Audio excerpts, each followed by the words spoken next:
সবাইকে ঈদ মোবারক। ঈদ মানে আনন্দ, ঈদ মানে খুশি, খুশিটা সবার সাথে ভাগ করে নেওয়া। আর একটা জিনিস, ঈদ মানে মজার মজার খাবার।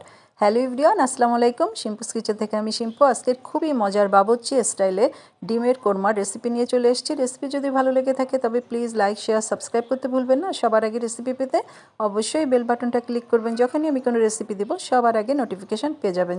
তবে চলুন দেখে নেওয়া যাক এই বাবুর্চি স্টাইলে কিভাবে আমি এই ডিমের কোরমাটা তৈরি করে থাকি। প্রথমেই আমি 10-12টা ডিম সিদ্ধ করে নিয়েছি আর সামান্য একটু তেল দিয়ে ডিমগুলোকে হালকা একটু ভেজে নিব।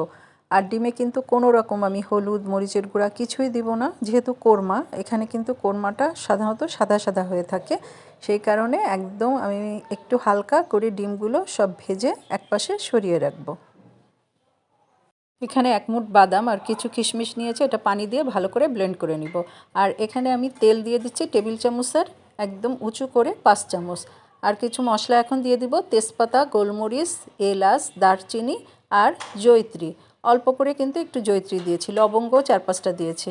আর এখানে পেঁয়াজ বাটা দিয়ে দিলাম টেবিল চামচের একদম 4 চামচ। আর আদা বাটা দিয়ে দিচ্ছি উঁচু করে 1 চামচ। এখন ভালো করে কিন্তু মশলাটা অনেকক্ষণ ধরে কষাতে হবে। আর আমি যে পেস্টটা করেছিলাম বাদাম আর কিশমিশটা, সেইটা সম্পূর্ণটা দিয়ে দিলাম।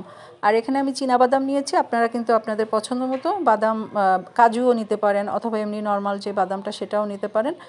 আর এখন দুধ দিয়ে দিলাম 1 কাপের মতো। একদম আমরা যে চা খাই যেই কাপ, সেই কাপের 1 কাপ দুধ দিয়ে দিলাম। আর দেওয়ার পরে এখন ভালো করে দুধ দিয়ে ওই মশলাটাকে কষাতে হবে। আর এই মশলাটা কিন্তু আমি অনেকক্ষণ ধরে কষাবো, এটা কিন্তু অবশ্যই আপনারা খেয়াল করবেন। মশলাটা যত কষাবেন আর এই কোরমাটা খেতে তত মজা হবে। এবার লবণ দিয়ে দিলাম 1 চামচের মতো। লবণটাও আপনারা স্বাদ মতো আপনারা বুঝে লবণটা দিবেন।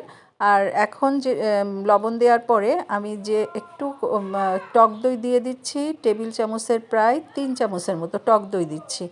আর টক দই দেওয়ার পরেও আবারও একটু কষাতে হবে।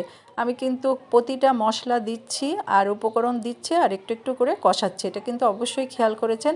আর মরিচের গুঁড়া দিয়ে দিলাম 1 চামচেরও কম। আর এখন কেওড়া জল দিয়ে দিব।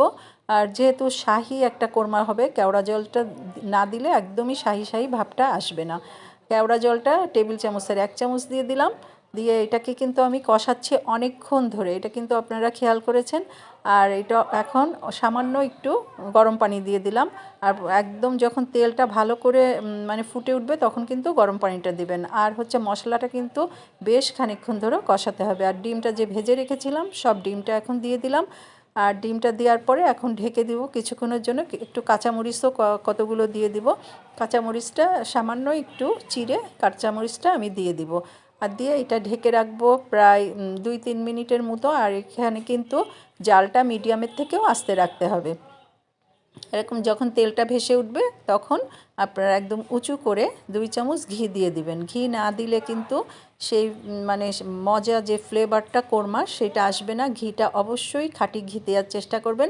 2 চামচ ঘি দেওয়ার পরে এবার উপরে একটু পেঁয়াজ বেরেস্তা দিলেই হয়ে গেল একদম বাবুর্চিদের মতো মজাদার কোরমাটা। আর আরেকটা জিনিস, আমি এটা ভিডিও মানে করতে ভুলে গিয়েছিলাম, এটা আমি কিন্তু 1 চামচ চিনি দিয়েছি নামানোর আগে। এটা অবশ্যই কিন্তু চিনিটা আপনারা দিয়ে দিবেন। কিন্তু টেবিল চামচের 1 চামচ চিনি দিয়েছি, যেহেতু টক দই সেজন্য চিনিটা একটু বেশি দিয়েছি। আর হয়ে গেল মজাদার একদম ডিমের কোরমা। একদম বাবুর্চিরা যেভাবে তৈরি করে সেইভাবেই আজকে রেসিপিটা আপনাদের সাথে দিয়েছি। আর যে যেখান থেকে দেখলেন সবাইকে অজস্র ধন্যবাদ। আল্লাহ হাফেজ।